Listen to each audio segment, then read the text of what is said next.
Good morning, everybody. I hope you're having a fantastic day.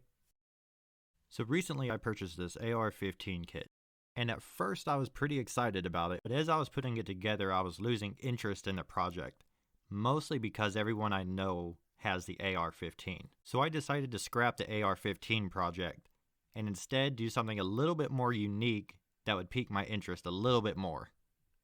But then I came up with the perfect idea that got me really excited. I was playing the game Apex Legends, and one of my favorite guns in that game is the R-301. And as I was playing the game, I was thinking, I could make this. This isn't that different from the AR-15 in the size and the shape overall. There's a few changes, but I'm pretty sure I can make this. And the AR-15 is awesome. It's a great gun, but I want something that's more unique. Something that's a little bit more exciting. I want to make a gun that feels like it's in a video game. Because guns in video games are always something that's unique and amazing. Something that's extremely fun that you just enjoy shooting and playing in the game. And I want that, and I want to have that feeling in real life. And as I was playing the game, I got more and more excited, and well, you can see why here. The ring is nearby. Here I go.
Now that is the gun I'm talking about. The R-301 from Apex Legends. And I just love the overall design of this gun. But the side profile has such an amazing flow from barrel to stock. And it's close enough to the size and shape of the AR-15 that I can use a lot of the same parts. But obviously there's a lot I'm going to have to make myself. But I have to come up with a plan of action in order to determine what parts I'm going to need to make and how I'm going to make them. Now the stock, the lower, and the upper that's going to hold all of the internal mechanics, I can probably make that out of carbon fiber. And I'll have to make the trigger from scratch, and all the other parts I can cast out of aluminum. And I can use a lot of the other parts from the AR-15, like the barrel, the ejector, and the springs and stuff like that. Eventually I want to get to the point where I'm making the barrels and all of that stuff myself, but I don't have the machinery for that yet. But eventually I plan on doing that. Now my plan of action moving forward is to make a 3D model of the R-301. Now this will give me the foundation to make the molds for the carbon fiber parts, as well as making the molds for casting the aluminum parts. But I'll go into more detail about that whenever I'm there. So the first step is to make the 3D model. So I'll be using a free 3D modeling program called Blender. Now I'm not an expert at 3D modeling, but I do know of a shortcut that will eliminate the majority of the work. And that shortcut is to extract the models directly from the game itself. And it's not difficult to do. There are a lot of sites that will give you step-by-step instructions, and after you extract the models and open up the file, you'll get a 3D model that looks something like this.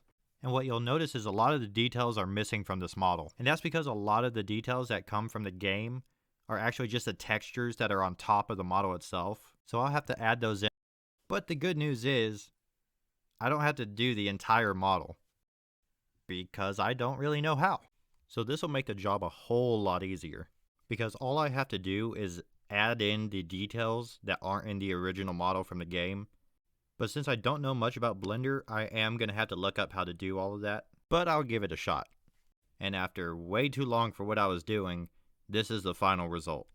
Now as you can see, there's not a whole lot of differences between this model versus the original model that I extracted from the game, but it does have all the details that I need to make the 3D model. And I also separated all the individual parts of the gun, like the grip, the rail, and the handguard, and so on. And another thing to keep in mind is that the parts have to fit on the 3D printer platform. So I'll have to separate these pieces again in a way that will be easy to keep aligned whenever I put it together. So I found another model that I'll use as a reference on how to separate it to make it a little bit easier for myself. But that just leaves the next step, which is to start printing.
Now we have all of the parts printed. So I found another model that I'll use as a reference on how to separate it to make it a little bit easier for myself. And it took just about 40 hours of print time to print all of the pieces. Right now I have everything rubber banded together to see how it feels in my hands. And already I know of a few parts that I'm going to have to alter. The grip and the receiver will have to be widened by a few millimeters. The grip is very narrow in the hand, because as you can see, compared to the AR-15 grip, it is just way too narrow. And it just doesn't feel right in the hand. So I'm going to go ahead and beef it up a little bit just to make sure that you can have a good grip, because I prefer my grips on the thicker side. I'll be reprinting these parts along with printing out the other smaller parts, which will take about 20 or so more hours of print time, and that's mostly because of the reprints. The smaller parts won't take that long to print, like the rail, the sights, and the handguard, but those parts I will be casting out of aluminum. Now I will have to set up my furnace before I get to that, so I'm saving that for later, but right now I'm focusing on making the parts that will be the carbon fiber parts. And then the receiver will need to be widened, so that way it'll be able to fit a magazine properly. But I also have to think about how I'm going to make the receiver, because there are a lot of 90-degree angles in it, and it may be easier just to cast it out of aluminum rather than out of carbon fiber, because those hard angles can cause webbing in the carbon fiber and it just won't vacuum correctly. For now, I'm going to leave the video at this point. Next video, I'm going to prepare all the pieces in order to make the molds, both for the carbon fiber parts as well as the aluminum parts that need to be cast. All of the pieces will need to be sanded smooth and to fill in all the gaps to make sure that the parts are viable to make a mold. And I'll explain that entire process in the next video as well. But until then, I'll say have a nice day, and I'll see you next time.